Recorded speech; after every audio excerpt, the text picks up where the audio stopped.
She was digging through a trash can to survive when she found a tiny USB in a clear plastic bag.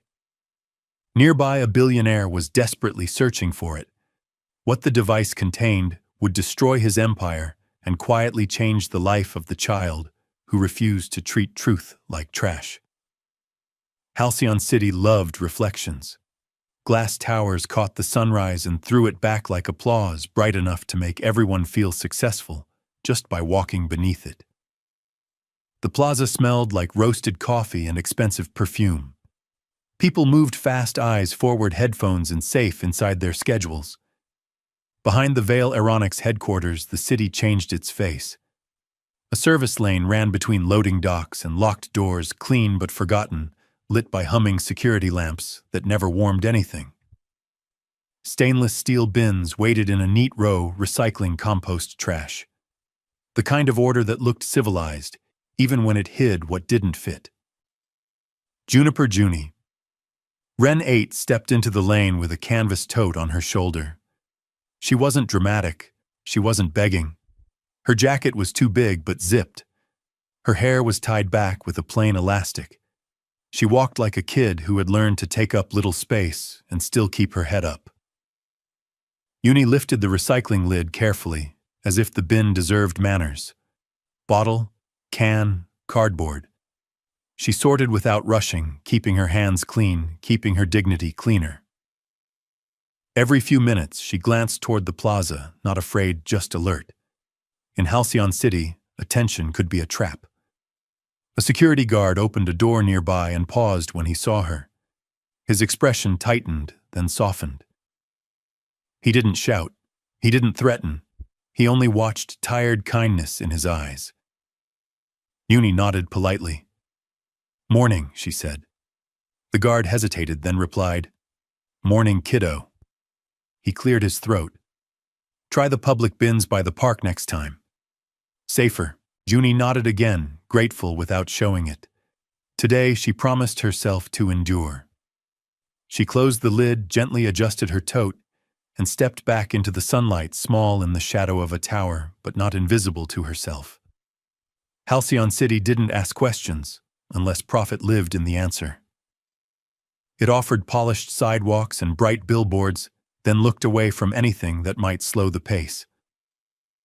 Juniper learned the city's rhythms the way other kids learned songs, which cafes left sealed pastries at closing, which building vents ran warm, which corners had cameras pointed elsewhere.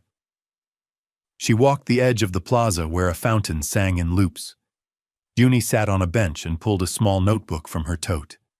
The paper was bent, but the drawings were careful, a door with a knob, a table with 2 plates, a sun in the corner like a stubborn idea. Across the street, a banner snapped in the wind, Billionaire'S Foundation tomorrow, built today. Junie didn't know all the words, but she recognized the tone. Promise. Confidence. A comfort that didn't look like it had ever waited for anyone. A black car slid to the curb. A man stepped out in a dark suit that fit like armor. His eyes moved too fast, scanning benches and shadows between planters.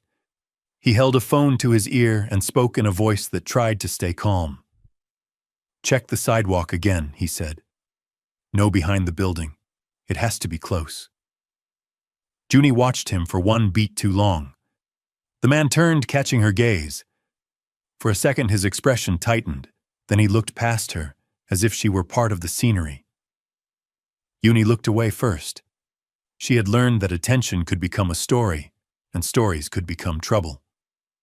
She stood, adjusted her tote, and headed back toward the service lane, toward quiet, toward rules, toward survival.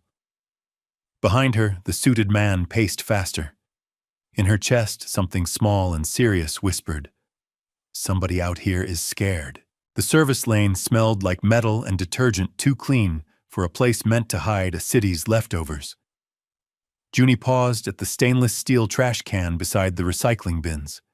The lid was closed, the surface polished, as if someone had tried to make even garbage look respectable. She lifted the lid.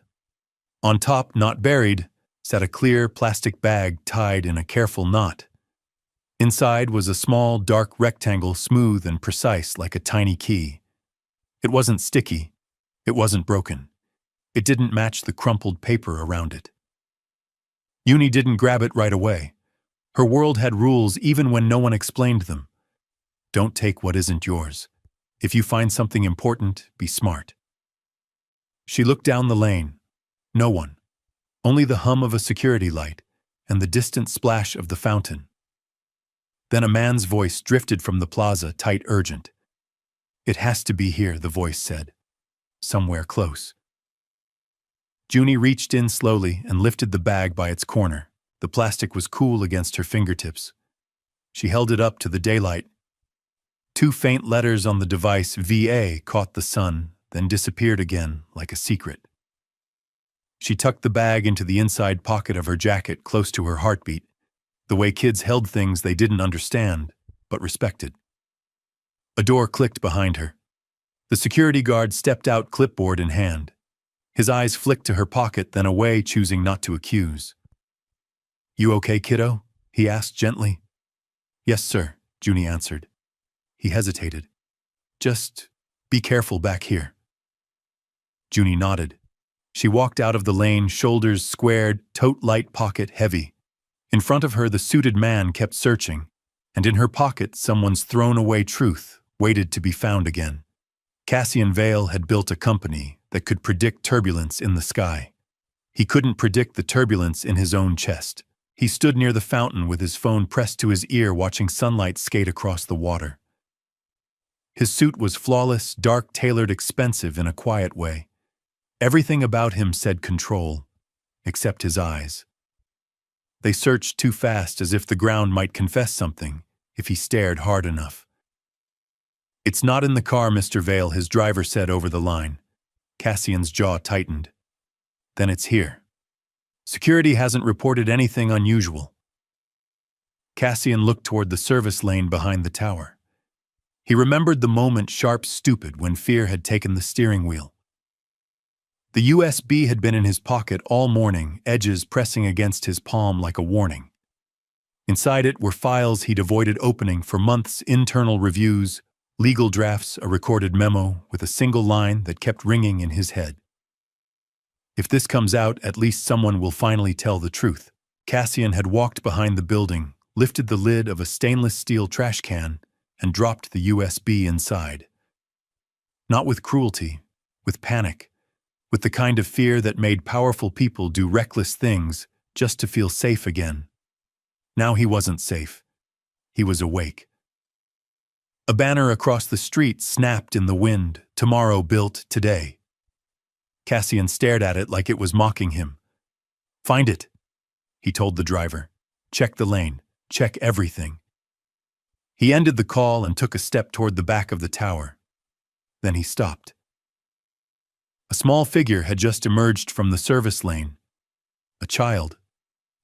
Cassian frowned, confused, and a cold thought slid into place, quiet, unavoidable. What if she saw it? Juniper sat on the bench near the fountain, the clear plastic bag warm in her pocket. She watched the suited man pace. He moved like someone trying to outrun his own mistake. He wasn't yelling. He wasn't causing a scene. That made it stranger. His fear was private, compressed, expensive.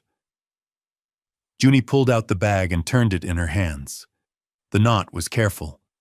Whoever had thrown this away had still tried to protect it. That didn't make sense. Unless the person didn't want to destroy it, only to hide it.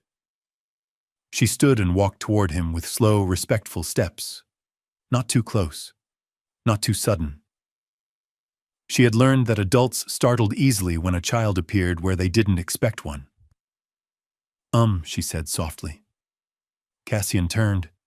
His gaze landed on her face, then dropped to her hands.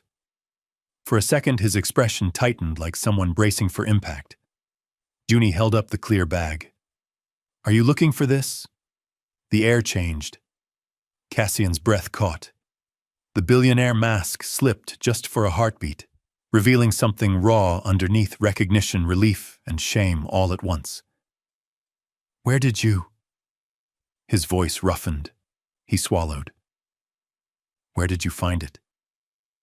In the trash can behind the building, Junie answered plainly. It didn't feel like trash. Cassian's assistant, hovering a few steps away, started forward. Cassian lifted a hand stop. He reached out slowly, as if he was afraid the moment would vanish if he moved too fast. Junie placed the bag into his palm. Their fingers barely brushed.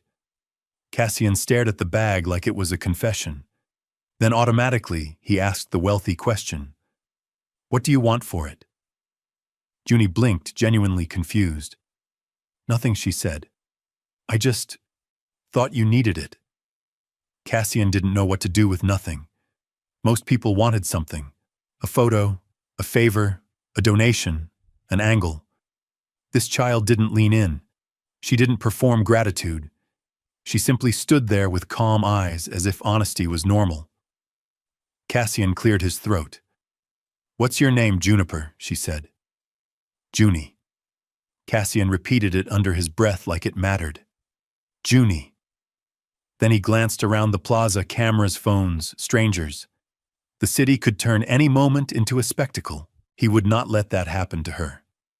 He crouched so he wasn't towering over her. His expensive suit creased at the knees. He didn't care. "Are you hungry?" he asked gently, like it was an option, not an interrogation. Junie hesitated, pride and need wrestling quietly, then nodded once. "A little." Cassian stood. "Okay, we're going to get food, and we're going to do it the right way." He looked at his assistant. "Call Marlo Kincaid." "Now." The assistant blinked. "Sir, the board meeting." Cassian's gaze sharpened. "Then reschedule the board." A nearby cafe had warm light and glass cases filled with breakfast that looked like comfort. Cassian held the door for Junie and guided her to a table away from windows. He didn't want eyes on her. He wanted peace. A waitress approached with a practiced smile. Cassian said, "Breakfast," and whatever she points at. Junie studied the display like it was written in another language, then pointed to a simple egg sandwich. After a pause, she pointed to a fruit cup. Cassian nodded. "Perfect." As they waited, Junie glanced at the clear bag in his hand. "You really needed it," she said softly. Cassian looked down, throat tightening. "Yes," he admitted, "and I shouldn't have thrown it away." Cassian didn't open the USB in public. He didn't even touch it again until they were somewhere quiet, away from glass walls and wandering eyes. Responsibility meant patience. After breakfast, he guided Junie to a calm office inside the foundation, soft chairs, neutral colors, no logos, shouting power. A staff advocate named Ms. Tessa stayed close, professional, and warm. Cassian called Marlo Kincaid, his attorney, and asked her to come immediately. When Marlo arrived, her sharp gaze took in everything, the child coloring quietly, the clear plastic bag folded on the table, the way Cassian stood like a man waiting for judgment. Marlo didn't rush. She crouched to Junie's level. "Hi, Juniper. Thank you for being honest today." Junie nodded, unsure what honesty earned, but certain it was right. Cassian placed the USB still inside the clear bag on the table. Marlo slid it out, carefully logged the time, and plugged it into her laptop. The screen filled with folders, internal reviews, edited reports, email threads marked confidential. Cassian's shoulders tightened. Then Marlo opened an audio file. A tired voice filled the room, calm, steady, unmistakably sincere. If this is ever heard, then someone finally chose truth over comfort. The safety data was altered. The blame was redirected. Marlo paused the file. Cassian stared at the wall, jaw clenched. "I knew," he said quietly. "I didn't know how much." Marlo met his eyes. Knowing enough to be afraid is knowing enough to act. Junie looked up from her drawing. "Is it bad?" Cassian chose his words carefully. "It shows that someone wasn't treated fairly." Junie nodded once. "That's not okay." Marlo exhaled softly. "Submitting this will cost you. The board will fight. They may try to discredit the evidence." Cassian glanced at the folded clear bag. A child had protected this truth better than he had.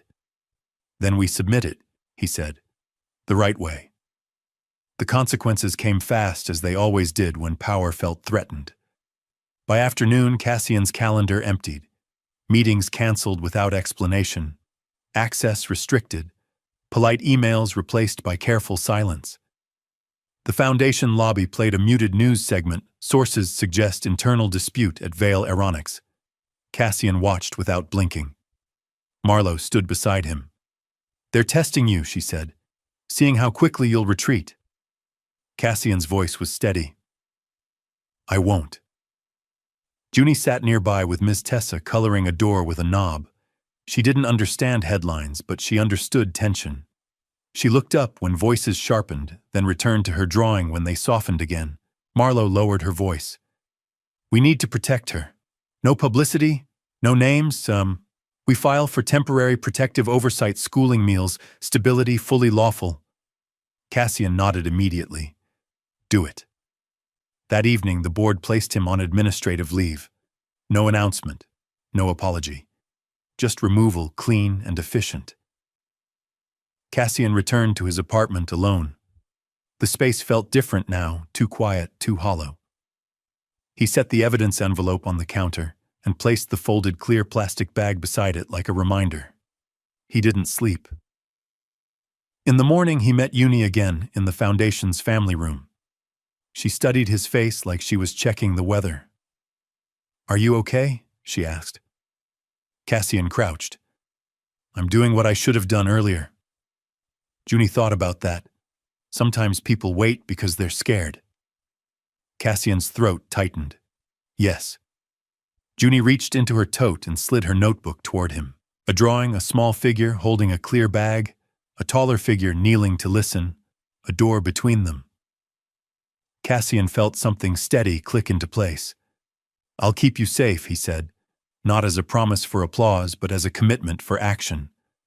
Uni nodded, satisfied, not dramatic, just certain. The next day, Marlowe began filing papers. Carefully, quietly, lawfully, protection before exposure, structure before statements. Cassian sat with Uni in a sunlit room that smelled like books. He didn't push questions. He let silence do its gentle work. After a while, Uni spoke. "If you tell the truth, will you still be you?" Cassian blinked. He hadn't expected philosophy from an 8-year-old with careful manners. "I hope I'll be more me," he answered honestly. Junie nodded as if that made sense. She glanced at the folded clear plastic bag on the table. "Can I keep that?" Marlowe looked up from her laptop. "It's evidence." Cassian thought for a moment. Then he removed the USB and placed it into a sealed envelope, logged and labeled. Chain of custody mattered. Protection mattered. He folded the clear bag neatly and handed it to Junie. "You can keep this," he said. "You took care of it." Junie's eyes widened. She held it like a treasure. "It's not trash," she whispered. "No," Cassian said. "It isn't." Marlowe closed her laptop. "We have a hearing date," she said. "They'll try to block the evidence. They may argue how it was found." Junie looked up. "Because it was in the trash?" "Yes," Marlowe answered gently. Junie frowned. "But it was in a bag, like it wanted to stay safe." Marlowe paused, then smiled faintly. "That's actually important." Cassian watched the child who had returned his conscience without asking for anything in return. The city outside kept shining. Inside, something quieter and stronger took shape. The truth had been found. Now it would have to survive. Cassian entered the boardroom, knowing it was no longer his. The table gleamed like ice. The skyline pressed against the windows as if it wanted to watch. Faces he'd known for years looked practiced now, neutral, courteous, distant. Daria Sloan sat near the head corporate counsel posture, perfect pen aligned with ruthless precision. Cassian Daria began smooth as polished glass. "We understand you intend to submit internal materials to the court." "Their evidence," Cassian replied, voice level. "Their corporate property," Daria countered, "protected by confidentiality obligations." Marlowe Kincaid stood beside Cassian. Confidentiality does not override fairness, nor does it excuse withholding material relevant to an ongoing dispute. A murmur traveled the table. A director cleared his throat. This foundation exists on public trust. Cassian met his gaze. Public trust exists on truth. Silence. Cold. Immediate. Daria opened a folder. Given the risk exposure, the board has voted to place you on administrative leave pending internal review. Cassian didn't flinch. Because I'm correcting a wrong because you're a liability, Daria said gently. Cassian nodded once. Then let me be one. Another director shifted. There are also concerns about your recent personal involvement. Marlowe's voice sharpened. Any protective actions taken are lawful, supervised, and designed to preserve a child's privacy. Daria smiled thinly. Of course. We simply want to ensure no additional reputational harm. Cassian leaned forward. The child is not harm. Daria's pen paused. No, you are. The vote concluded without ceremony. Access badges deactivated, calendars wiped clean.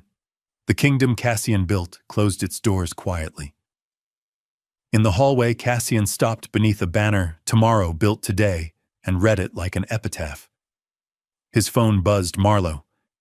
They've filed to block submission, she said. Emergency hearing.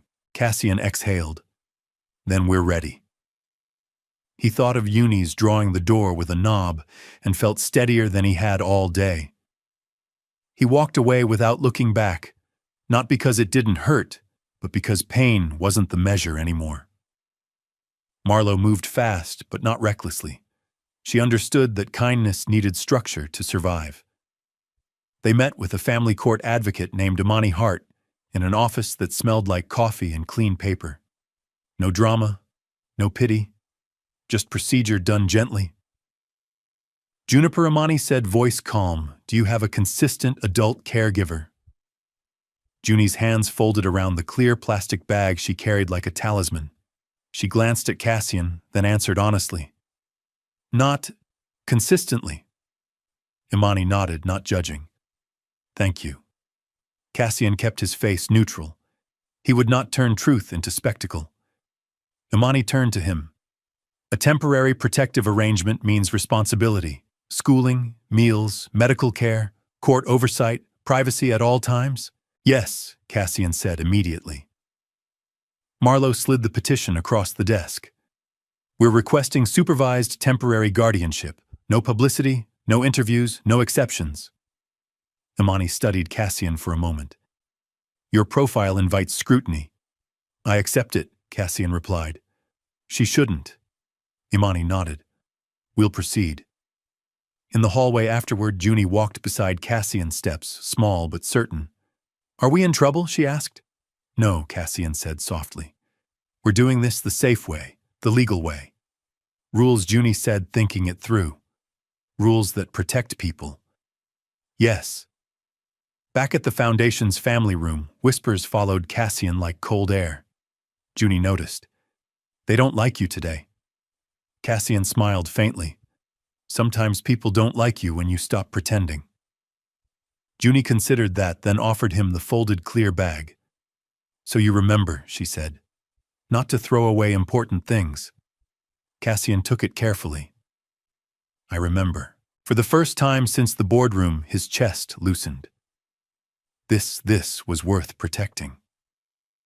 The hearing date arrived with no fanfare, just a calendar alert, and a city that kept shining. Marlowe laid out the plan in Cassian's quiet apartment. They'll attack chain of custody, she said. They'll imply instability. They may attempt narrative pressure around discovery.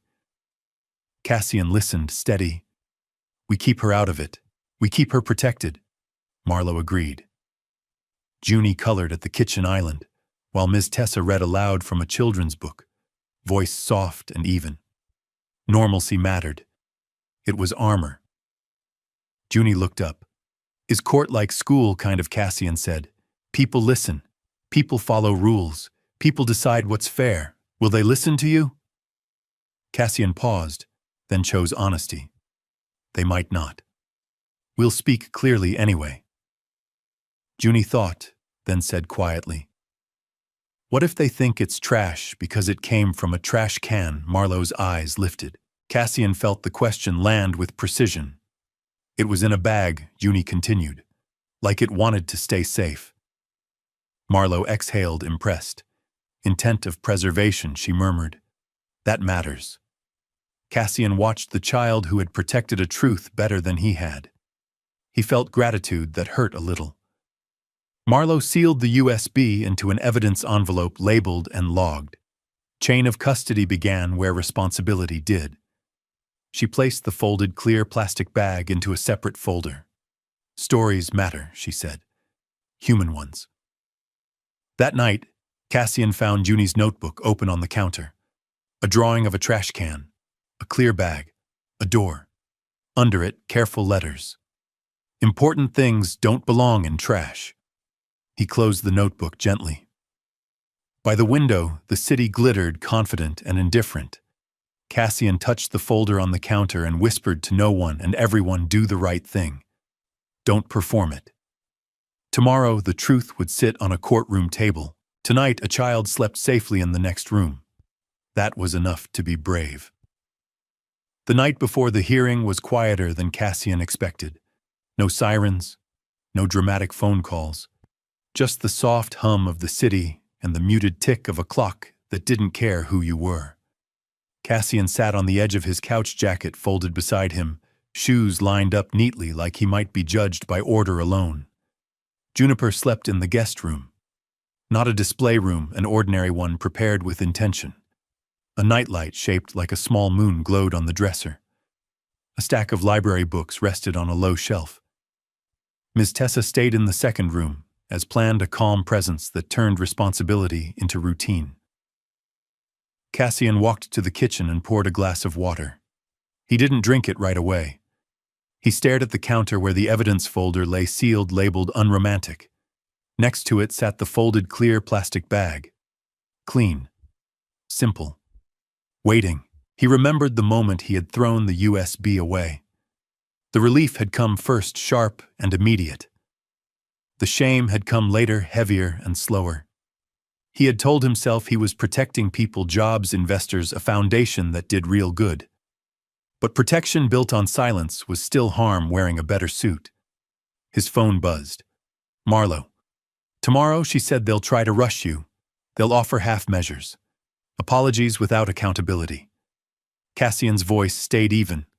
"No deals that bury people?" A pause. "Good," Marlowe replied. "Then sleep if you can." He tried. He lay on the couch, eyes open, listening. From down the hall came the faint sound of Juniper turning over, then settling again. A child's sleep had a different rhythm, lighter, hopeful, unguarded. It steadied him. Cassian rose and walked quietly to the guest room door, stopping short of opening it. He didn't need to see her to remember why this mattered. He returned to the kitchen and noticed Juniper's notebook open on the counter. He hadn't meant to look, but there it was, a drawing of a door with a knob, the lines firmer than before. Below it, careful letters read, "Important things don't belong in trash." Cassian closed the notebook gently, as if it were a promise someone trusted him with. He picked up the clear plastic bag and turned it over in his hands. It had done its job when people hadn't. He folded it once more and placed it beside the evidence folder, aligned, deliberate. At the window, Halcyon's city glittered. Towers reflected each other endlessly, a hall of mirrors that could convince anyone they were doing fine. Cassian whispered, not for courage, but for clarity, "Do the right thing. Don't perform it." Then he turned off the lights and let the night be what it was, quiet, honest, and just enough. The courthouse didn't try to impress anyone. Stone steps, metal detectors, fluorescent light that flattened egos. Cassian arrived early with Marlowe and Imani Hart. Juniper waited in a family advocacy room down the hall with Ms. Tessa protected, calm, away from the current. In the corridor outside the courtroom, Daria Sloan stood with her team, immaculate and unhurried. She smiled as if they were meeting for coffee. Cassian, she said, you look tired. He didn't respond. Marlowe did. Counsel. Daria's eyes flicked to the evidence folder. We'll be discussing dumpster discoveries today. Marlowe's tone stayed level. We'll be discussing admissibility. The doors opened. Inside, Judge Alara Whitmore took her seat composed and exact, a judge who had seen enough theater to value precision. The clerk called the case. Daria rose first. Your Honor, the opposition seeks to admit materials retrieved from a public refuse container. There is no verifiable chain of custody prior to counsel's possession. The risk of contamination is obvious. We request exclusion. Marlowe stood. Your Honor, the item was preserved inside a sealed plastic bag. Upon retrieval, it was transferred directly to lawful custody, logged and secured. We can establish continuity from that point forward. Daria tilted her head. Trash is trash. Judge Whitmore's gaze sharpened. That is not a legal principle, counsel. A quiet ripple moved through the room. Daria tried again. At minimum, the court should hear from the individual who found the device. Marlowe responded immediately. Any minor referenced is protected. We propose testimony from the court advocate and evidence technician and a sealed statement regarding discovery circumstances, no public identification. Judge Whitmore nodded slowly. Confidentiality will be maintained. Daria's smile thinned. We object. Judge Whitmore's voice firmed, noted. Cassian listened, hands steady on the table. This wasn't about winning an argument. It was about keeping a child out of harm's way while the truth did its work. The judge called a brief recess. In the hallway, Marlowe spoke quietly. If the court needs a statement from the first finder, it will be in chambers. No cross. Advocate present. Cassian nodded. Whatever protects her. Daria drifted past again, voice smooth. Public scrutiny isn't kind. Cassian met her eyes. Neither is silence. When they returned, Judge Whitmore spoke with measured authority.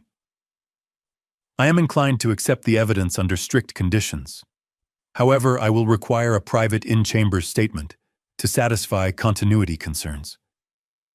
Cassian's chest tightened, not with fear of loss, but with resolve. Proceed, the judge said. The door didn't slam. It narrowed, and Cassian prepared to stand where it mattered. The chambers were smaller than the courtroom, quieter by design. Juniper entered with Imani and Ms. Tessa, shoulders relaxed, eyes curious. Judge Whitmore greeted her without ceremony. Thank you for coming, Juniper, the judge said. You're not in trouble. Juniper nodded once. Okay. Questions came gently. Where did you find it? Was it inside something? Did you open it? Juniper answered plainly, choosing words with care. It was in a clear bag, she said. Tied. I didn't open it. I didn't want to break it. Why not, the judge asked. Juniper thought. Because it looked like someone tried to keep it safe. Judge Whitmore wrote, then looked up. Did anyone tell you what to say? No, ma'am, Juniper replied. I'm just saying what happened. Then Juniper reached into her pocket and unfolded the clear plastic bag. She placed it on the table, hands steady. This bag kept it safe, she said softly. So maybe the court can keep people safe too. Silence filled the room, not heavy but complete. Thank you, Judge Whitmore said. You did something honest. Back in open court, the temperature shifted. Marlowe presented logs and timestamps. The evidence technician testified calmly. No alterations, no tampering, preservation intact. Daria pressed, trying to turn a moment into a void. Judge Whitmore listened, then addressed Cassian directly. Mr. Vale, you discarded this device? Yes, Cassian said. Why? Because I was afraid, he answered, choosing truth over strategy. Afraid the truth would destroy what I built. The judge held his gaze. Then why submit it now? Cassian glanced at the sealed envelope, then spoke quietly. Because a child treated my discarded conscience like it mattered. And I don't deserve to build anything if I'm willing to bury fairness. The judge nodded once. The evidence is admitted under seal and protective order, she ruled. Any attempt to expose the minor involved will meet sanctions. Daria's pen stopped moving. The gavel tapped final, controlled. Cassian exhaled slowly. He hadn't won a spectacle. He had secured a path. Outside, Juniper waited with Miss Tessa. Cassian knelt when he saw her. "Did the judge listen?" she asked. "Yes," he said. The door opened. Juniper smiled, not wide, not for show, just enough.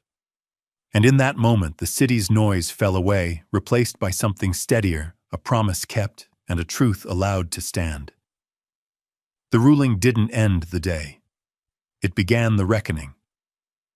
Cassian left the courtroom with Marlowe, the evidence now admitted under seal, the truth finally allowed to breathe. Outside, reporters clustered behind barriers, microphones lifted like questions that didn't care about answers. Cassian didn't stop. He didn't wave. He didn't perform relief. Inside his phone notifications stacked alerts from the board, messages from advisors who suddenly sounded careful. By the time they reached the car, the language had changed from temporary leave to transition planning. Marlowe read the message first. Her jaw tightened. "They're asking you to step down formally," framing it as mutual. Cassian looked out the window as the city slid by. "Mutual is polite," he said. "It isn't honest. They'll protect the brand," Marlowe replied. "They always do." Cassian nodded once. He had known this would be the price. The truth rarely arrived alone. It brought invoices. At the apartment, Imani Hart was waiting with paperwork, quiet victories written in careful type. "Protective oversight remains in place," she said. "School enrollment finalized, healthcare scheduled, privacy orders reinforced." Cassian exhaled. The first real breath of the day.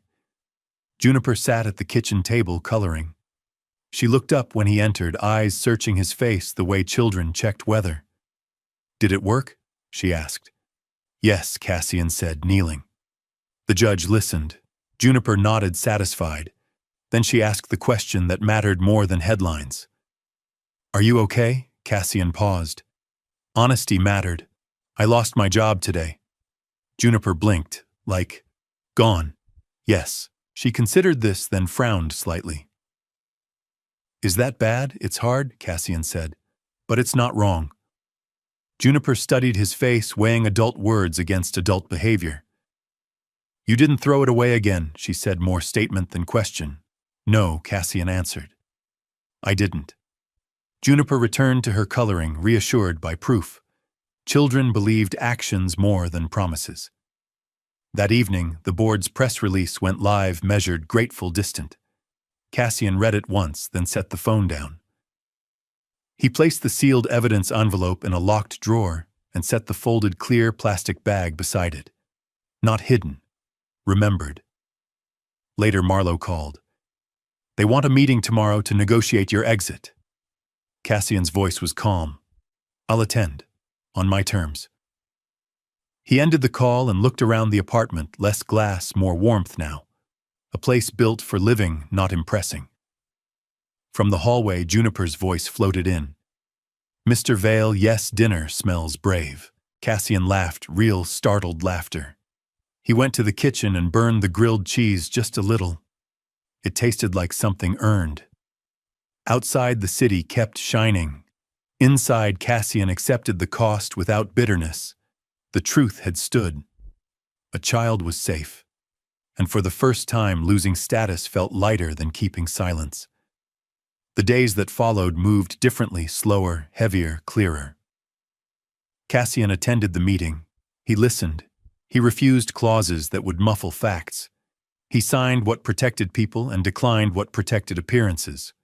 When it ended, he handed in his badge and walked out with nothing but his coat and a steadiness he hadn't known before. The news cycle tried to chew the story into something simple. Cassian didn't help it. He gave no interviews. He let the filings speak. The sealed case progressed. Engineers protected records, corrected accountability, unfolding without spectacle. At home, routine settled in like a careful guest. Juniper started school through a small program that prized privacy.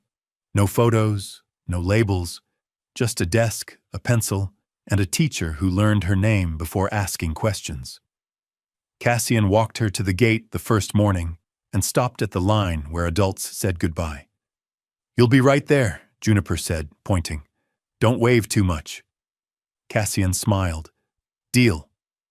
He waited anyway because waiting was part of keeping promises. Imani checked in weekly. Ms. Tessa's presence turned supervision into normalcy. Meals arrived on time. Appointments were kept. Rules were followed. Protection wasn't dramatic. It was boring on purpose. One afternoon, Juniper came home quiet. Cassian noticed and waited. "They asked us to draw our families," she said finally. And Juniper pulled out her notebook. A drawing of a table with 2 plates, a door with a knob, a small sun. Cassian's throat tightened. "That's beautiful." Juniper shrugged. "It's what I know now." That night, Marlowe visited with updates. "The other side is offering settlement," she said. "They want to end this quietly." Cassian shook his head. "Quiet doesn't mean right." Marlowe nodded. "I thought you'd say that." Juniper listened from the couch, pretending to read. "What's a settlement?" she asked. "A way to finish a problem," Cassian said, choosing care. "Sometimes it's good, sometimes it hides things," Juniper thought. "Does it hide important things?" Sometimes, Cassian admitted. Juniper closed her book. "Then don't hide them." Marlowe smiled, tired and proud. "Your co-counsel is persuasive." Cassian placed the folded clear plastic bag into Juniper's important things box alongside her notebook and a smooth stone from the park. Not because it was needed anymore, but because remembering mattered. Later, as the city hummed, Cassian stood by the window. He didn't miss the tower. He didn't miss the applause. He missed the illusion of safety and realized he didn't need it. Behind him, Juniper slept a child allowed to be a child. Ahead of him, work remained hard, unglamorous, necessary. The aftershocks continued, but they no longer knocked him down. They rearranged him into something truer. Weeks passed. The case advanced under seal. Names were corrected. Files reopened. A system adjusted not perfectly, but honestly. Cassian found work again, quietly advisory roles that valued ethics over headlines. He said no more often than yes. He slept better. One Saturday, Juniper asked to visit the place behind the building. "Just to look," she said. "With everyone." Imani approved. Ms. Tessa came. Cassian agreed. The service lane looked the same, metal bins, clean lines, no drama. The stainless steel trash can reflected their faces in a dull curve. Juniper stood before it and placed her palm on the lid. "I used to think this was where things ended." Cassian crouched beside her. And now, she said softly, "It's where something started." She stepped back and opened her notebook. She drew quickly, confident strokes now. The trash can, the clear bag, the door, then something new, a table with 2 plates and a window. Cassian watched, heart full and steady. "I don't need to come here anymore," Juniper said. "No," Cassian agreed. "You don't. But we shouldn't pretend it didn't happen." Cassian nodded. "We won't." They left the lane without ceremony. No photos, no speeches, just closure. That evening, Cassian cooked dinner better this time. They ate at the table Juniper had drawn so many times. The conversation drifted from spelling words to weekend plans. Afterward, Juniper opened her important things box and took out the clear plastic bag. She held it for a moment, then placed it back. "We don't need it to keep things safe anymore," she said. Cassian smiled. "No, we don't." He put the box on the shelf, not hidden, not revered, simply respected. Later, as the lights dimmed, Juniper asked from the doorway, "Are you still becoming?" Cassian considered the day, the quiet work, the honest fatigue, the child allowed to be herself. "Yes," he said. "Every day." Juniper nodded, satisfied. "Good."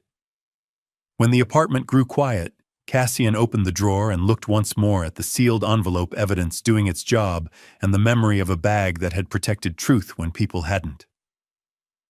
He closed the drawer gently. Outside, Halcyon City glittered. Inside, what remained was better dignity, preserved trust earned, and a door that had opened and stayed open. The end hadn't been loud. It had been right. The victory never made the front page. It unfolded in filing signatures and calm corrections that didn't need applause. Under seal, the case moved forward the way justice often did, slow, methodical, resistant to shortcuts. Engineers were cleared. Records were amended. Responsibility found its proper address. Cassian watched it happen from the outside now. He was no longer the man at the center of the company's orbit. He was a witness to consequences, and that suited him. On a cool morning, Marlowe called with a voice that finally carried relief. The court accepted the revised safety disclosures. Oversight measures are in place. No retaliation clauses. It's done the right way. Cassian leaned against the kitchen counter and let the words settle. Thank you. You did this, Marlowe replied. You didn't blink. Cassian glanced toward the living room where Juniper sat at the table, homework spread out in careful rows. She chewed the end of her pencil thoughtfully, then erased a word and rewrote it neatly. No, Cassian said softly. We did. Later that afternoon, Imani stopped by with routine updates. School progress, a check-in schedule, a reminder about privacy renewals. Ordinary things, the kind of things that meant life had stabilized. Juniper looked up from her book. Did the people stop being unfair? Imani smiled gently. They're being watched now. Juniper nodded, satisfied with that level of honesty. She returned to her reading. Cassian walked Imani to the door. How long does oversight last? As long as it's needed, Imani said. The goal isn't permanence, it's protection. Cassian nodded. Good. That evening, Juniper brought out her notebook and flipped through earlier drawings, the door, the bag, the trash can. She paused at the first page. I used to draw this a lot, she said. Cassian sat beside her. Why, she thought. Because I wanted to know if doors really opened. Cassian swallowed. They do. Sometimes they need help. Juniper considered that, then turned to a fresh page and drew something new, a calendar with days marked off, a school bus, a small heart in the corner. Cassian felt a quiet pride, not ownership, not rescue. Just presence. Later, as the city hummed outside, Cassian placed the folded clear plastic bag into Juniper's important things box again. Not as a warning, as a memory. The victory had come without fireworks, but it had changed lives. It had restored balance. And for Cassian, that was more than enough. Cassian moved again, but not upward. He chose a place with windows that opened, floors that creaked slightly, and a kitchen that smelled like mornings instead of polish. It wasn't smaller in comfort, just closer to the ground, closer to living. Juniper helped unpack. She placed books on shelves by height, not alphabet. She taped her drawings to the fridge with blue tape and declared the middle one important. What makes it important? Cassian asked. It's in the middle, she said, as if that explained everything. They built routines together. Breakfast at the table, walks to school that stopped for dogs and puddles, evenings that included homework reading and the occasional burned sandwich. Cassian took work that made sense, consulting quietly, advising on ethics and compliance. Fewer calls, better sleep, no press. One afternoon, Juniper came home glowing. I got picked to read out loud, she announced. Cassian smiled. How did it feel? Loud, she said, then laughed. But good. That night, as they washed dishes, Juniper asked, Do you miss the tall building? Cassian thought carefully.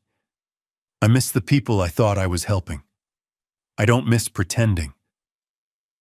Juniper nodded, absorbing it.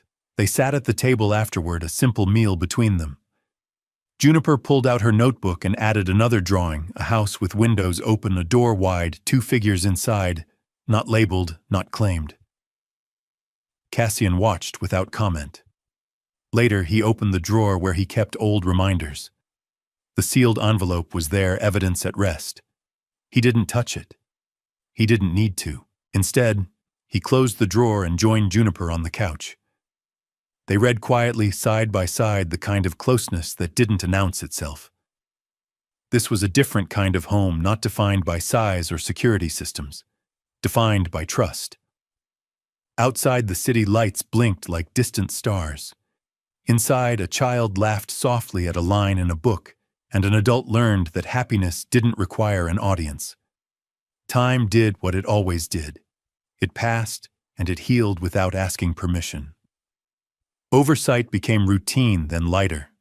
School became familiar.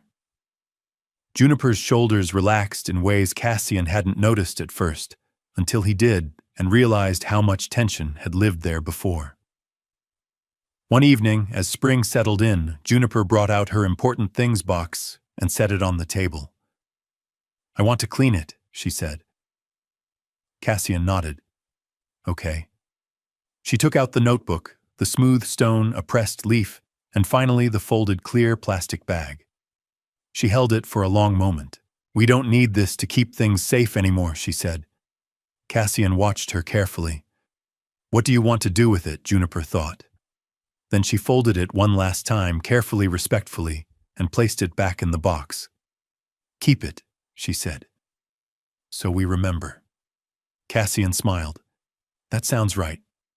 They closed the box and put it back on the shelf, not hidden, not displayed. Just there. Later they walked to the park. Juniper ran ahead, stopping to point out flowers and dogs and a cloud shaped like a shoe.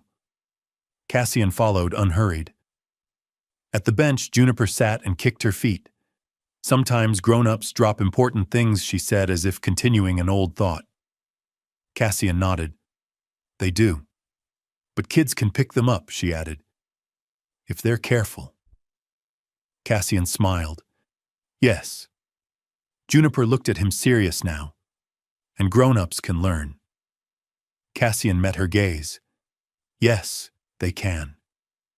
They walked home as the sun lowered, the city softening around them. No banners, no headlines. Just a street that led to a door that opened when you turned the knob. At home, Cassian cooked dinner successfully this time. They ate at the table Juniper had drawn so many times before. Before bed, Juniper asked one last question, quiet and sure. "Are you still becoming?" Cassian considered the day, the work, the laughter, the ordinary peace. "Yes," he said. "Every day." Juniper nodded and went to her room. Cassian stood in the doorway for a moment, then turned off the light. Some stories ended with triumph. This one ended with something better. A child protected a truth, honored, and a life lived honestly, with a door that stayed open. Did this story leave a lasting impression on you? We'd love to hear your thoughts. Leave a comment, rate it from 1 to 10, and tap the end screen to see another heartwarming story waiting for you. Don't forget to like, share, and subscribe, then tap the bell icon so you don't miss any new stories. Until our next story.